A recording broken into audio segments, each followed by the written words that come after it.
Good morning, everybody. Thank you very much for joining me this morning, where we're going to talk about our Zone 1 design. That'll be the main focus of lesson number 9.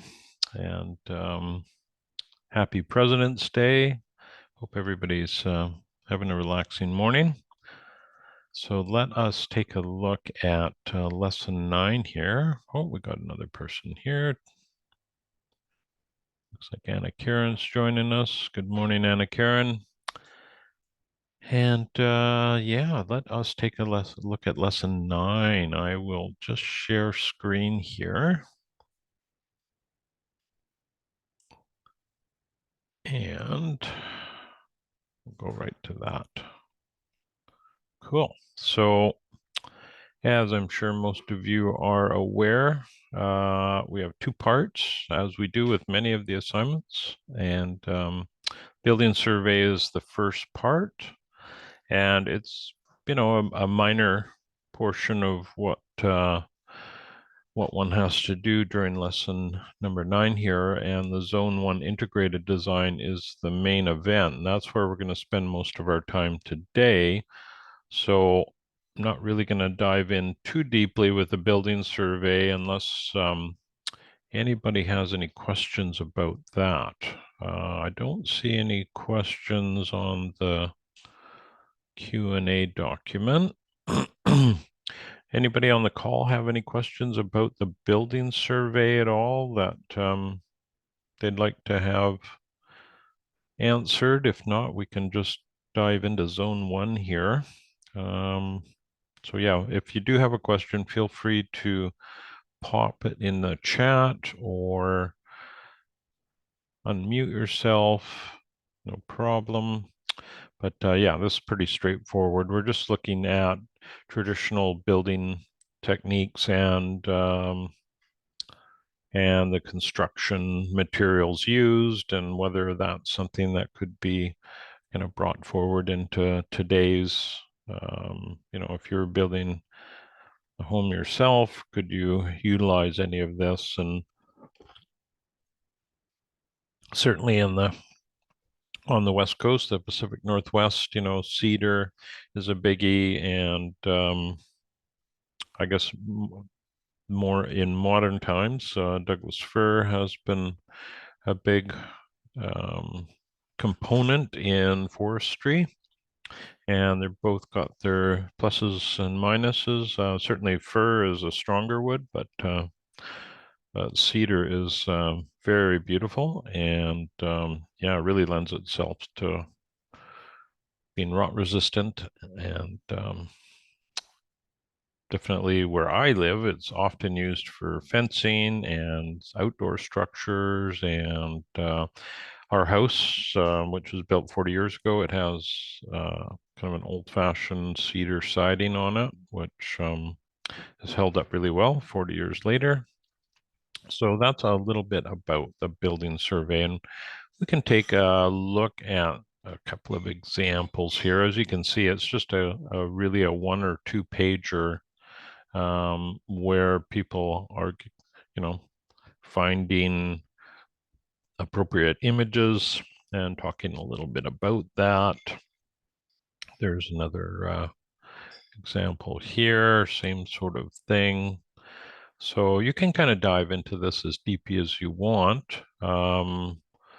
When I'm grading this assignment, I'm certainly going to be putting most of my energy into the Zone 1, and you can see the marks are sort of allocated appropriately here. So 4 points for the building survey, and we're going to have 14 for that Zone 1 integrated system design. So if you go on the assignment, the discussion board, you'll see there is a little sample video here. Andrew's talking about zones, and this is the inner core of your design. And, unlike traditional landscape design, which paints, well, I'm not gonna, well, I won't slag it or anything, but certainly this is one of the huge differences between traditional land design and permaculture design is the use of zones in the landscape.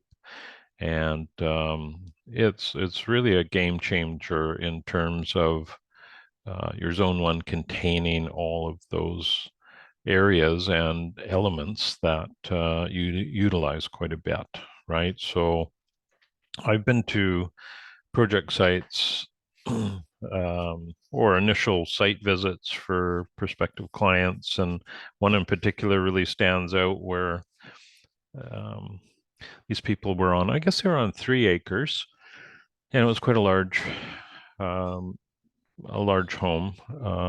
And one thing that struck me is they had chickens, which I was quite surprised given, just the look of the house. It was a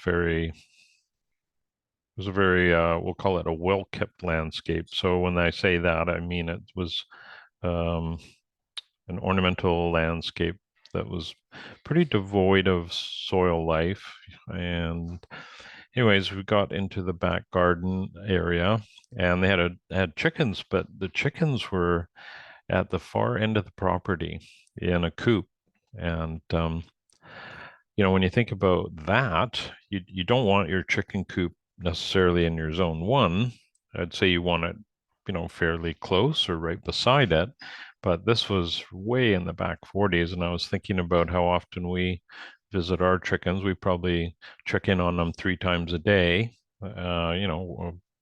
Opening up in the morning and checking for eggs later, and giving them a few treats, and then locking them up at night. So if your chicken coop's 500 feet away, um, that may be a little bit of wasted energy on your part, but that's one example that sort of sticks out. So when we're looking at zone one, everybody's going to have a completely different um, take on that.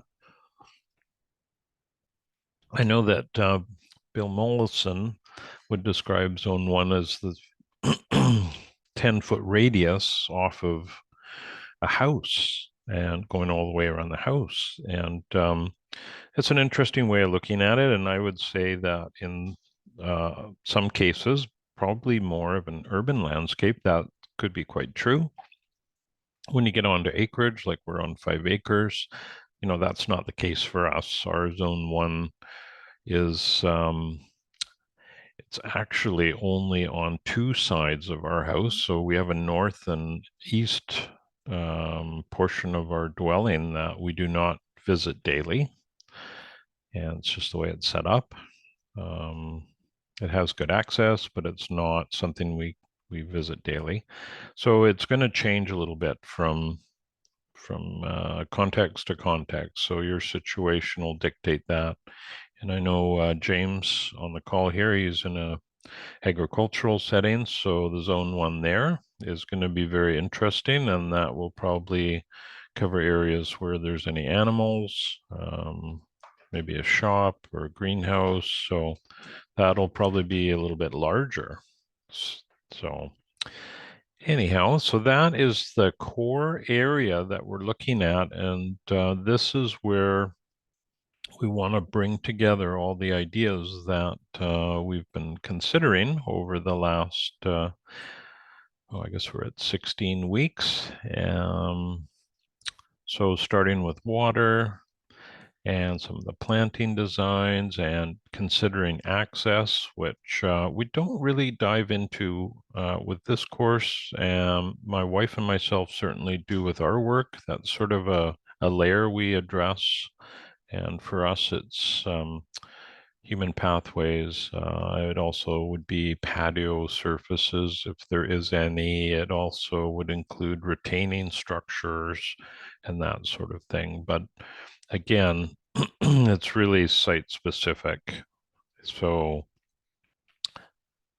let's see here, just touch on a few things. So the design itself, we're going to look at some examples because that's always fun to see what other people have done. And it might help moving forward with some of your work if you're still chipping away at it.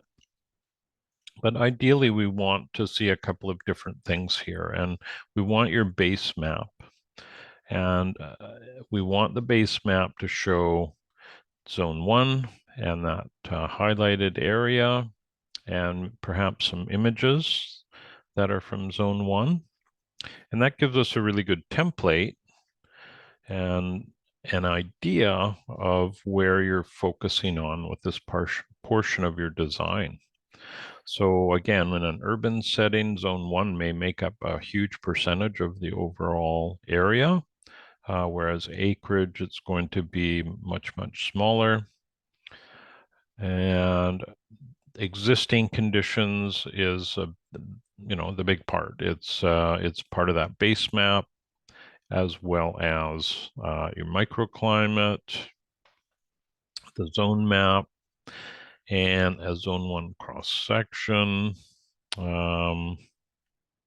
It's just a really interesting reference to take a peek at. So we want to get a good picture of what's going on currently, and then we want to get a design sheet here showing the proposed design patterns, water management, and the proposed plan itself. And that could include a number of different things. The one thing I would keep in the back of your mind is we're really looking at this in a conceptual manner. So it's more of a big picture rather than really detailed. So say you were collecting rainwater in a cistern, and often we'll see that connected with another rainwater harvesting structure. It might be overflow into a rain garden, just as an example. And if that was the case, we wouldn't necessarily need to see all those specific details in terms of the parts needed to make that happen. All the filtration and the specific how the overflows are made or anything like that. It's just going to be more of a big picture. So that does take a little bit of heat off of you, so to speak, right? You don't have to dive into the details. So you'll probably find as you learn more and more about permaculture design, and you start, if you start to practice this professionally, that when you're going through the conceptual phase, that you do in the back of your head start to consider the details, because they do become a very important part. And an example of that might be you might have a project where you're putting in a retaining wall, and you might draw that in, okay? But as I'm sure you can imagine, the height of the wall would be really important, some access through there, and of course, how the wall would be built, right? Whether it's made out of an Allen block, blasted stone, or something more refined, or dry stone wall. There's all sorts of, that could be a living wall. We've done those before and years ago. So again, that we're not worried about the details, but I'm just saying, as you kind of go through various designs and do more work, these things you'll probably find they come up during this process. And that's a good thing, because you don't want to end up proposing something that's really not workable. Okay. So it's probably best if we take a peek at some examples, and I can just chat about those. I've got a few examples here that are from previous students, more recent than the ones that are logged in the site here, so or uploaded into the modules page. And here we've got an example where a student has their base plan, Let's just get my little annotation tool, make it a little easier for people to see. So there's the base plan, and here is the zone 1. And this is a 5-acre site, I believe. Yes. And this is a very rough idea of where the area is, and here is a little more specific where zone 1 actually is. And in my opinion, this is a little bit large for zone 1, but this is what the student had in mind. So this is great. This is a nice way to start. And this again is just showing basically where the design area is in relation to the site itself. There's some existing site images here. And as you can see, these are, pretty important, and it's really beneficial for anybody taking a look at your designs that is unfamiliar with the project site. So if you were doing this for a client, let's say, this page would really not be necessary because they know their property. But in this case, it's a huge bonus because that we get a good feel for the lay of the land and what existing vegetation is there, as well as the maturity of it. So please do include a few images if you can, if you have them. And then we have another existing conditions page here, just showing different zones, microclimates, and these are section drawings that were done previous for this student. That would go back, I guess we were back in lesson number 7, I believe. So that might work if your section drawing at that time was through your zone 1. You could reuse that if you may kind of have to modify it slightly. But this does give us a good idea of the lay of the land, as well as some of the main elements within it. And just a heads up here too, with the section drawing, it's really supposed to represent a slice in the landscape that we'd be looking at straight on. So you don't have to project any sort of 3D image like the house here. You would basically have just the house outline. That's what we would expect if we were literally cutting the land at that point and viewing it.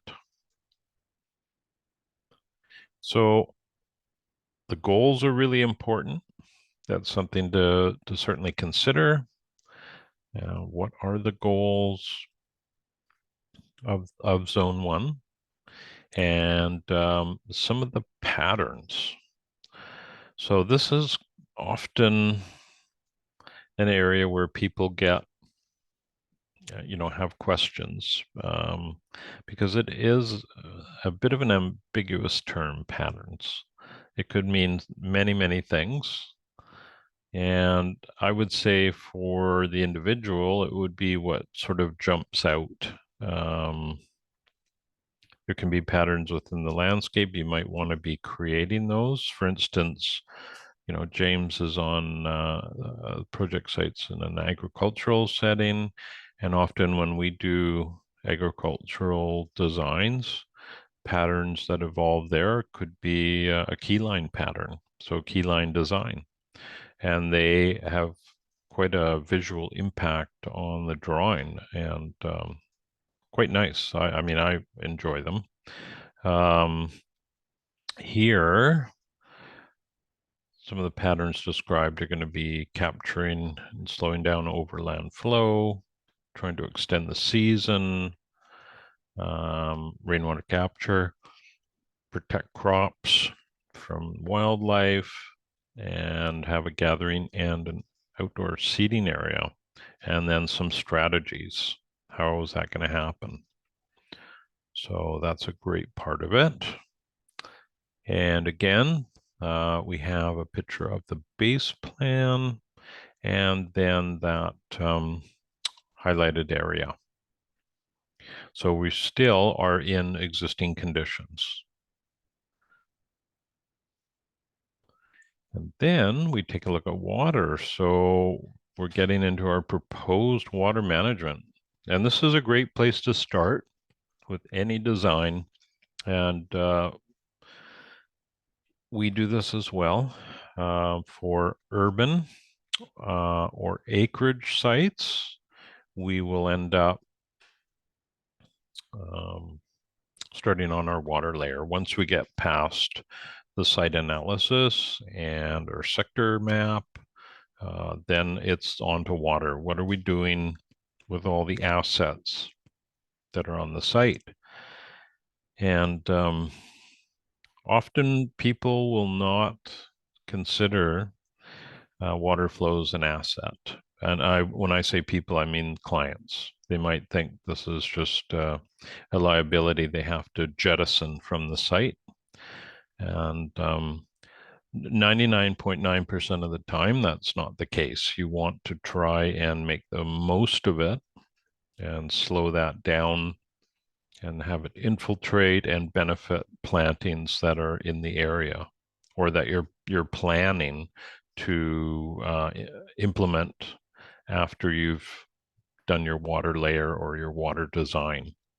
So in this case, there's some swales that are doubling as walking paths. And we've done that before. We have definitely put in, we did that in our vegetable garden where all our access paths were dug down and backfilled with wood chips. So they did help slow water flowing through the area. We've done it on other projects where we have a swale that has a perforated pipe in it to pick up. It's actually to pick and it holds water, but in the winter months, it could be a bit of a liability. So we have that perforated pipe with a valve that we can open, and that will take the water away from that particular area and send it somewhere that it could be, safely drained during the winter when typically our soils get quite overloaded with water. They get, that there is that propensity anyways. This year, not the case. It's still, I can't believe where I live, it's still pretty dry. We had a fairly wet, I think it was December, or it was either November or December was kind of on target for being average. And since we've hit the new year, we've been pretty dry. So now our landscape doesn't reflect that really because we've installed this huge rain garden and it is doing a magnificent job of infiltrating.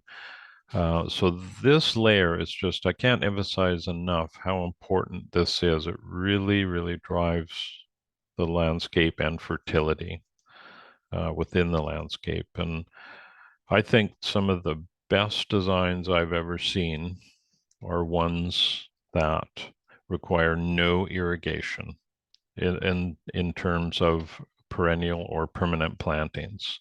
So Brad Lancaster is a great example of that in Tucson, Arizona, where he does curb cuts and water coming off of the road goes into the landscape, and all those plants are supported by this sporadic rainfall and just incredibly smart designs. You do have to irrigate initially to support your new plantings, but that's one thing I love about rain gardens is just capturing and embedding that water into the landscape for later use. Enough about water, but again, you do want to be mindful of this. So in urban settings, there's some obvious, the most obvious approach is a rain garden.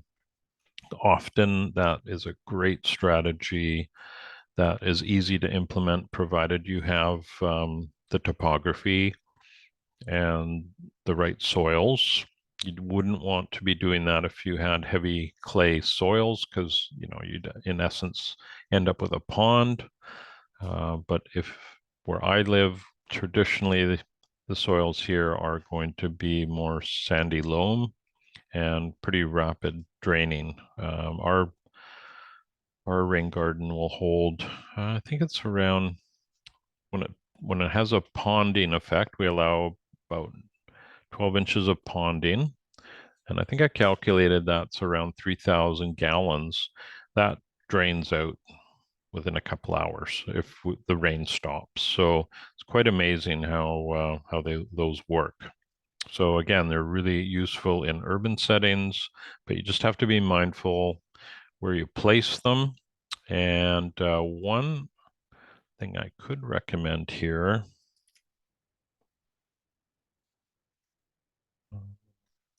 was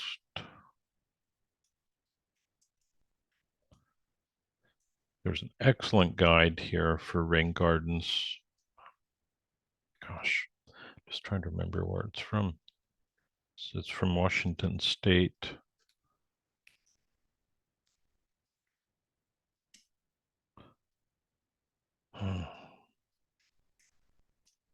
Aha, there it is.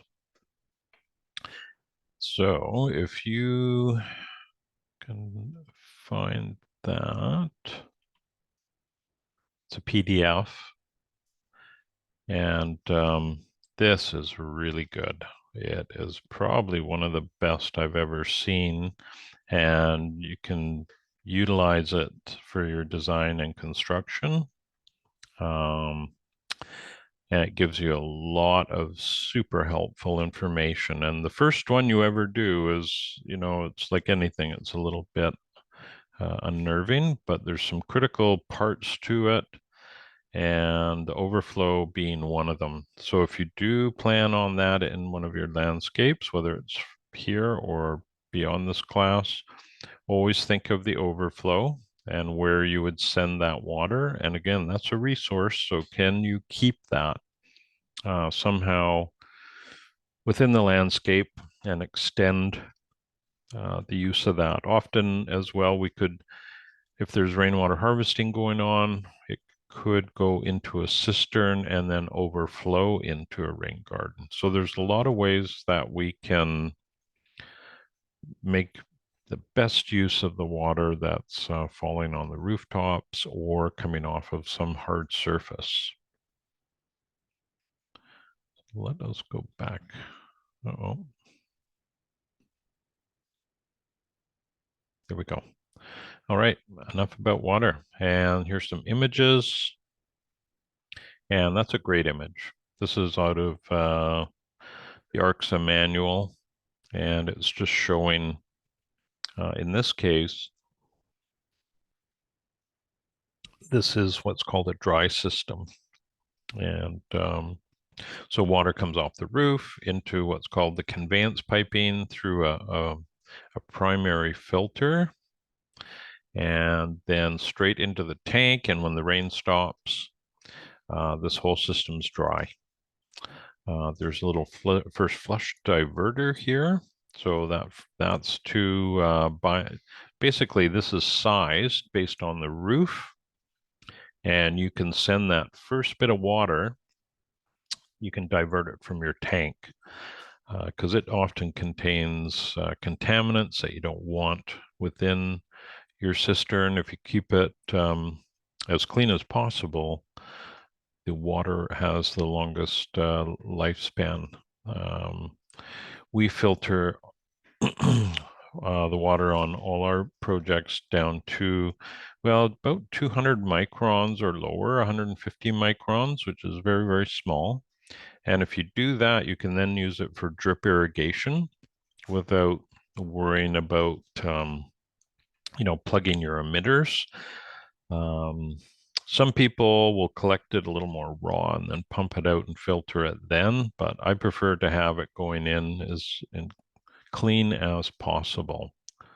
So anyways, this is a great diagram. There's what's called a calming inlet. So when the water comes into the tank, It actually goes down this pipe and then is pushed up, as opposed to the water agitating the bottom, because even with filtration, you're going to get a little bit of sediment in there over time. You have a vent, but most of the cisterns, the polyethylene cisterns that have these access lids, those are often vented, so you don't have to do this. But again, just like the rain garden, the overflow is vital. And that's a really important thing to consider. So yeah, this is a nicely laid out description on some of these pathways and rainwater collection. And this is almost like a pit effect where water comes into here and will infiltrate. So there's a lot of really interesting ideas. Here we have a picture of swales and mulch pathways, and then some step stones and plantings that are going to benefit from this. So with any of these structures, the only thing I would consider is making sure that they're further than 10 feet from any building or retaining wall. So you wouldn't want to have a rain garden right next to your house. By doing so, you are going to probably find that you start loading up the perimeter drains with all that infiltrated water. So that's really not going to help. It's going to be taken away anyhow. So keeping it away, good idea. And this is all about benefiting the surrounding plantings. So swales are cool. Honestly, when I went through my PDC, I was really just very excited about swales and put them in a few landscapes. But I would say if I had to make a choice, I would opt to go with a rain garden. But again, they're very, very different. The swales often are picking up overland flows, whereas the rain garden is often fed from roof water. And the next sheet here is just showing the proposed plantings and a septic safe planting, which is a good idea. We don't want to put large, we don't want shrubs or trees around the septic field or the tank. Tank's always got to have good access. And here this student has shown that there's a bit of retaining and some planting. So this is pretty, this is pretty detailed, and you certainly don't have to get too detailed with it. Again, I think that all comes with experience and time. For myself, just to let you know, when I first started in the landscape industry, well, and then we fast forward after probably was training and with the Vancouver Park System for a decade, and then after that went on my own, and then my wife joined me. I used to have to, I knew what plants I wanted to use. I just didn't know exactly where they would be positioned in the landscape. So I would have to do it on site. So gather the plants, go to the site and just play with it. And that's kind of how I worked. And then later on, I was able to pretty much know where I wanted to put them on paper. So that takes a little bit of time and probably much different. Everybody's going to be completely different. But that's something to keep in the back of your mind. If this, if doing a detailed planting plan seems like it's a forced exercise, then, that may very well be the case for quite a few years. Takes a lot of practice, and then not only practicing is planting it and observing it and seeing how it goes. I know some of my first plantings that I did as a tradesman, I would plant them in the winter, these big herbaceous borders, and look at them in the summer, and I was just amazed. I couldn't figure out how did I do that. So um, everybody's going to have a different approach. So again, this is a nice design sheet. Uh, Now, to me, this would be the zone one. And this student decided they were going to branch out a little bit more. So they had an old paddock they wanted to turn into, pretty ornate vegetable area. And the student's goal was to produce more of their own annual vegetables in raised beds.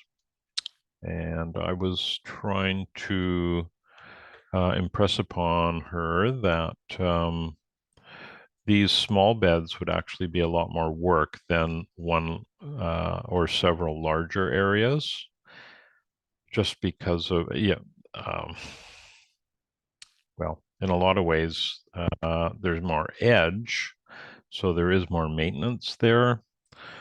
So if you are looking at bringing your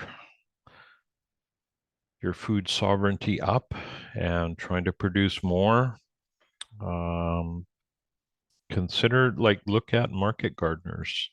Look what they do. They are the great example of how to get the most out of a given area with the least amount of labor.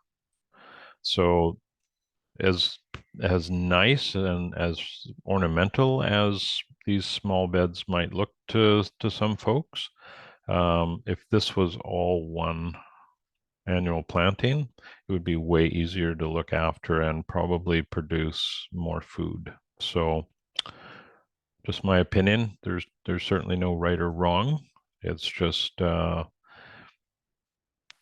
to do things in a way that you're not enslaved by it. We'll say that because it's a pretty big area.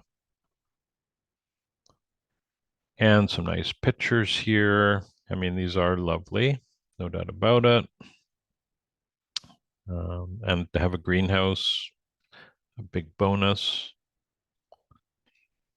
And some of the energy systems that we're looking at. So this is part of what we want to focus on is zone one. It's an integrated design. So we're integrating water and plantings and energy systems, how one would live within that inner core of their landscape.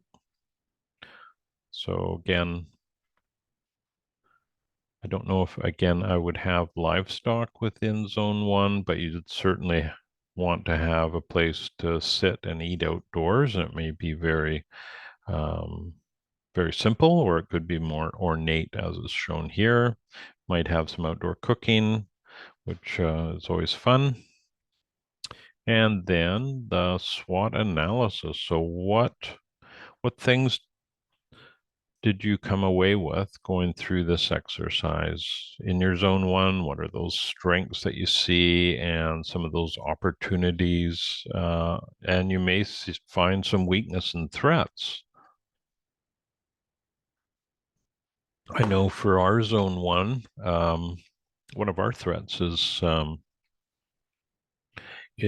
wildlife. Even though we're deer fenced, we still get rabbits. And last year, funny enough, the biggest threat was the California quail. We have quail up in my part of the world, and if you put out some greens, you planted out a bunch of greens or seeded them, they would just come through and destroy them.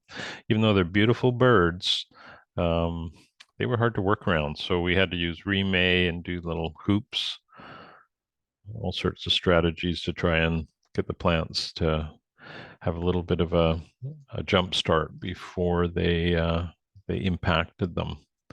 So that's one example, and there's going to be a couple more. Here's an urban example that's very interesting because here, the zone one is basically the driveway, the walkway, and a little bit around the side of the property here. This was a duplex. So if you looked at this project site's footprint, the actual the ownership of this parcel, you can see zone one is a big part of it, right? So it's probably, 30, 40, 50% is zone one. And that's typical when we get into urban locations. And some nice images. So that again is very important, and beautiful section drawing here.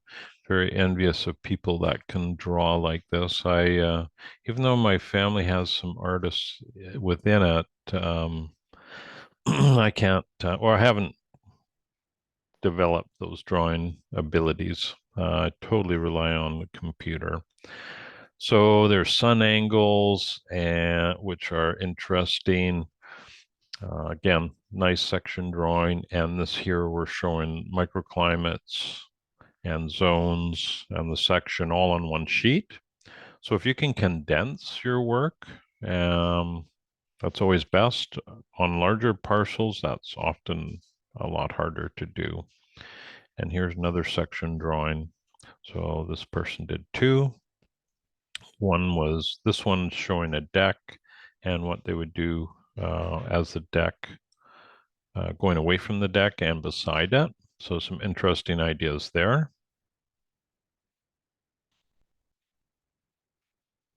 And then existing conditions again,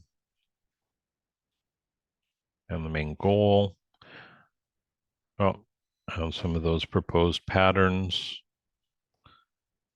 So this person wanted to put ducks, beneficial insects, you can really stack a lot of elements within an urban area. And honestly, I prefer to design 5 acres to a small urban lot. I find them much harder to do because there isn't a square foot on the property that's not, um, there's less room for error. We'll say that. So, and then we have the proposed plan. Clearly lays out what this person wants to do, little images to describe it. And, it's just very nicely done. Lots of information on one individual sheet, some additional elements. So a lot of, again, very interesting items here. And the proposed water management plan. And you can see in this case, their idea was to have a rain barrel and then have drip irrigation come out of the rain barrels. And while this is a really good idea, do be aware that for most drip irrigation to function properly, you need at minimum about 20 psi of pressure.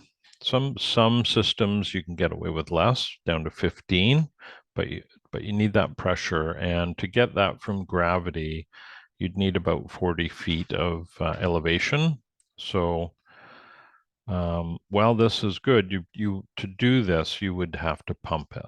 And then you would also have to consider, okay, if I have drip irrigation here and I'm using rainwater, what do I do when the rainwater is gone? Because these small rain barrels will be used up pretty quick. We've got about 12,000 gallons of rainwater collection in our landscape for our annual vegetables, and yeah, probably July or August, depending on the year, we may run out. So for us, we have to use well water, and we just send our well water up to the tanks so that we have sort of this central hub. And early in the year, it's rainwater, and then later it gets augmented. So do keep that in mind. But that's where we're getting into more details. And you would discover this if you were to implement this, right? It just may be finding out the hard way. And then SWOT analysis. So we have one more example we can take a peek at. And this one's, let's see here, it's 1,500 square feet. So it's, almost, well, it's about a third of an acre. It looks a little larger than that, but as zone 1 is indicated here in purple. And then there's some nice images and an idea of where water is flowing on the site. And then, of course, our microclimates, our zone map, and then a section. There's 2 here.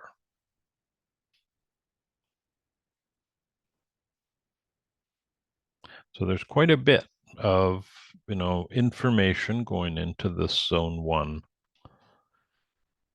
which as you go through it and finish it up, you'll probably find the remaining lesson, especially if in an urban site, your final design will be, you'll be a little bit easier because you'll have done so much. Yeah, in this situation here, we've got some goals, and the goal here is for it to be easy for the caretakers to look after. So an interesting goal, and patterns that you're going to apply to it, and some of the strategies. So that it's basically limiting plant material that need high maintenance.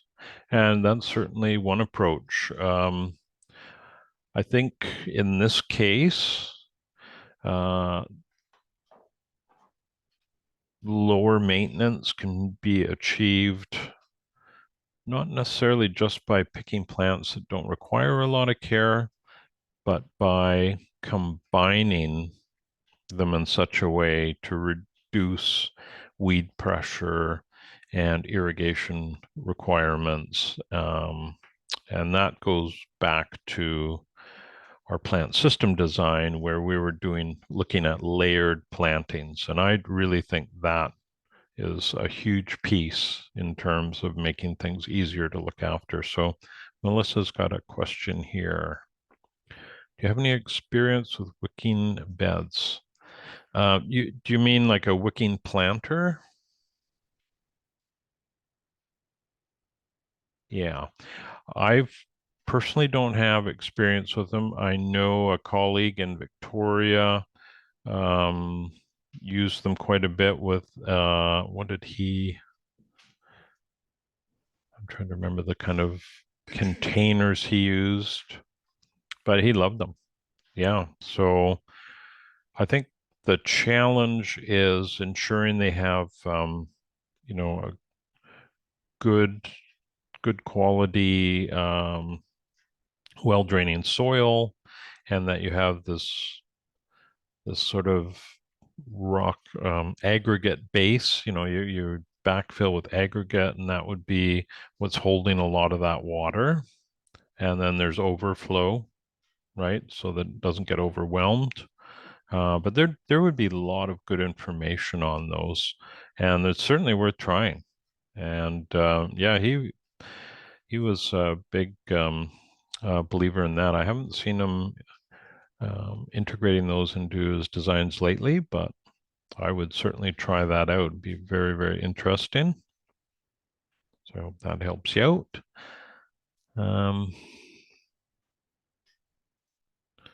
So yeah, we've seen a few examples here. Would anybody like to just throw out some questions? Is there anything that anybody's wondering about in terms of what the expectations are of the deliverables, what they're supposed to put together here, or maybe they have questions about maybe a concept they have? I'm happy to answer anything that anybody has any thoughts on. And again, keep in mind this is all integrated, and that's how you want to try and carry yourself into um, zone one and the final design is how all these things work together, and not relying on a silver bullet, so to speak. So that happens with us. I noticed when I started doing rainwater harvesting, offering it as a service, people that would contact us, some really saw it as the silver bullet. This is going to make, all the difference in our landscape, and it certainly does make a big difference. You're storing water you normally wouldn't have. So it's water that would normally go into the storm system or just run off. So you're way ahead in that regard, but there's so many other pieces. As you know, having gone through the course, soil is such a huge element, right? So if you have compacted poor soils, um, and you're diverting water to a cistern, that may help you, but it's not really going to be the full answer. So again, integrating all of these things that you've been learning during the course is, where we want to go with this. So Melissa has another question here, trying to figure out a way to work around very little space for rainwater collection. So I can show you a few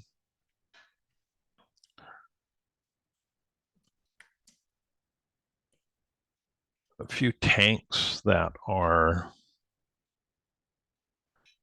designed for small space. And here's one here, and I put one of these in. I don't have it easy to get at right now. I can't show you, but it's a similar idea. So these are often used in tight areas. They tend to be fairly expensive for the amount of water you're collecting. The cheapest is going to be the standard polyethylene above ground tank. Uh, these are these are decent. They're not huge. And what's not shown here that can be not great is you have to anchor this to a structure because it's very, in this case, it's on a concrete pad. So you'd think, well, that's stable. But if you get a little bit of an earthquake or a little shake or disruption, it wouldn't take a lot for it to move. And so that's a little downside to that. Now, the other is, I'll show you here, one of our suppliers that we use. Oh.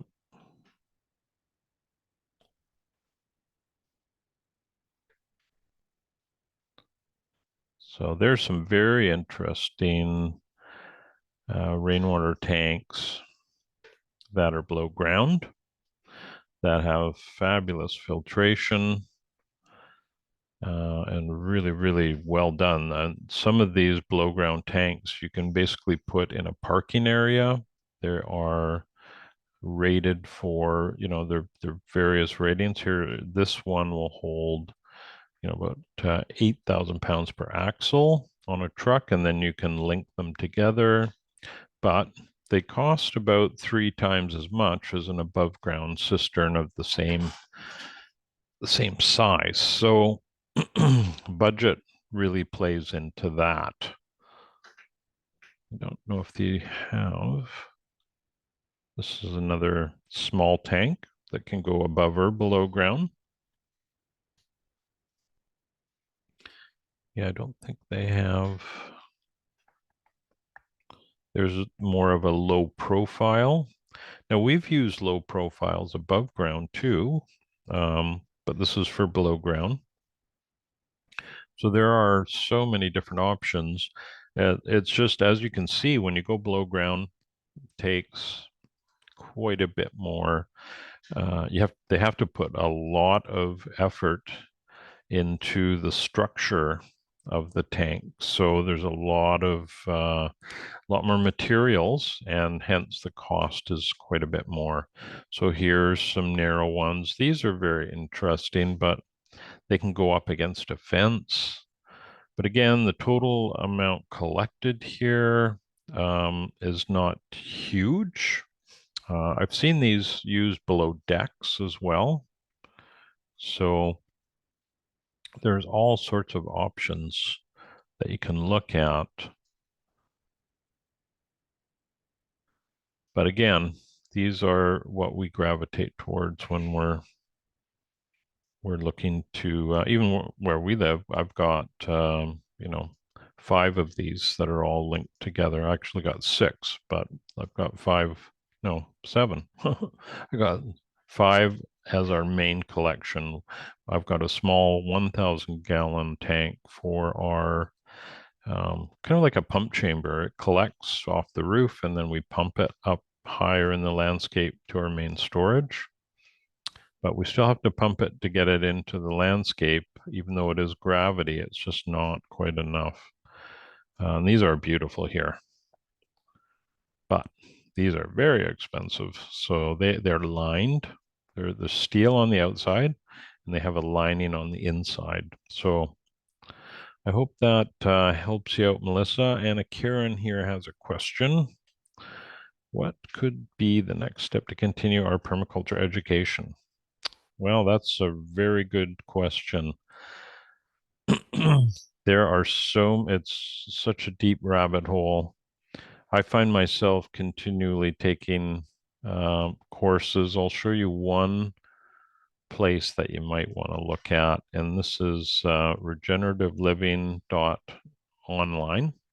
And Javan Bernakovich put this together, and he is slowly building up quite a few courses. I've taken this hedgerow course from Jude Hobbs. This is amazing.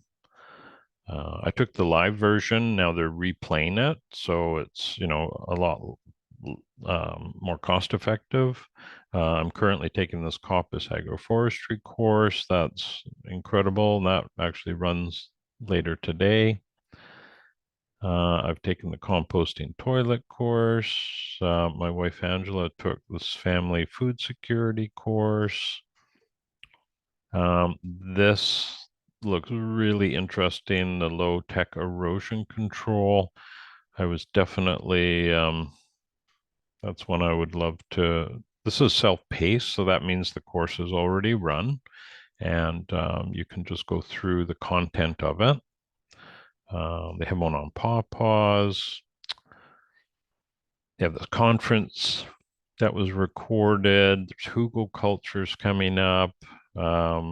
A friend, Joe Tobias, she has a business in Vancouver, British Columbia. She's put together understanding and working with living soils. She's a soil food web consultant, and there's fruit pruning. So this is a really good, you know, Javan's an amazing person. He put together the template files with the help of others, but he was the lead on that, and he's worked with OSU on the online permaculture course, this one, and the advanced course for, gosh, I'd say at least a decade, probably since its inception. I think OSU started this in 2011. So this is a really good place that you could consider starting. Other places, some of it depends on whether you want it in person. And for instance, if you wanted to get into permaculture design instruction, right? You want to learn how to teach. Jude Hobbs is in Oregon, and I know she has 2 in-person classes that she is putting on this year. She's on Facebook, so you can find her there. there would be a number of in-person classes available in Oregon for sure. So it really, like for me, I've lately I've sort of dialed into the that's not going to work. Don't have the right password set up for that. I'm going to switch browsers here. Although I'm having trouble with Chrome, so it's probably not going to show up properly. But I'm very interested in agricultural design, so I'm currently taking the Agrarian Platform training, and I've been a planner member here for, oh gosh, I think this is my third year. So it's an online platform, and normally you'd see some beautiful images here, but like I say, I'm having trouble with Chrome. I don't know why it's not loading properly. But this is an amazing program. This I can't. If you're interested in agricultural design, um, oops, I'm just going to their website, which will cooperate. So they have combined, Darren Doherty put this together, kind of a combination of permaculture design, the scale of permanence, which is a system that P.A. Yeomans put together. He was largely responsible for keyline design. And this is the layered system that they go through when they are looking at designing a farm. Quite amazing. So this is such a deep rabbit hole. And we're finding that we're getting farm designs, in particular with people that have bought farms that have no farming background. So they just don't know where to start. And this is, again, this design protocol is just fabulous. You just walk yourself through these steps, and you can see water is top priority. These are really site analysis, these top two, and then water and access and forestry, which is really all about the perennial woody plants. And then you're putting in your buildings, your fencing, and then you're looking at soil improvement and the economy, how you're going to sell your products, and then energy. So again, I can't say enough about Darren Doherty and his program, including Georgie here, Pavlov. He works with Darren, and with this online program, you have access to all these other courses, which is quite amazing. So for ourselves, we have adopted the use of QGIS, and the only reason I've been able to use it is because I have these courses online here I can access. So when I go to do something, I just bring up the video, and because this particular software is not intuitive in the least, it's very nerdy and not easy to use. So yeah, it's been a real game changer for myself. So I'm not sure if I helped you or confused you, Anna Karen, but yeah, it really depends on where your interest is, because everybody's going to be entirely different. Uh, for myself too, I branched off and took a rainwater harvesting training through two different organizations. One was called CanArm, which is our Canadian version of ARCSA. ARCSA is the American Rainwater Catchment Systems Association, and they, if you're interested in rainwater and want to become a certified designer or a certified installer, that's where I would look for training. Fabulous course, and it gives you qualification right out of the gate that you can feel comfortable with. What else?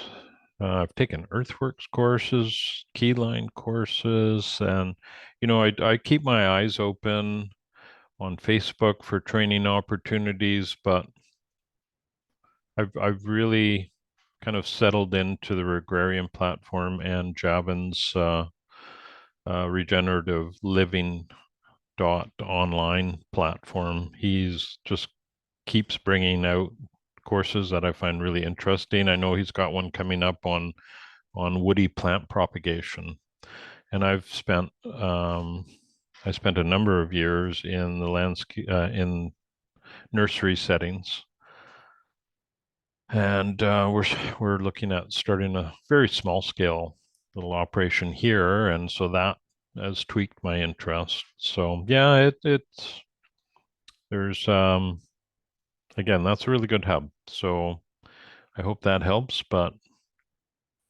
yeah, you're welcome, Anna Karen. So we are now past the hour. Does anybody have any other questions or concerns about this lesson 9, zone 1 design? If you do, now's the time to ask it. If not, we'll probably wrap up our meeting, and I'll start doing some grading on the other course that is running in conjunction with this one.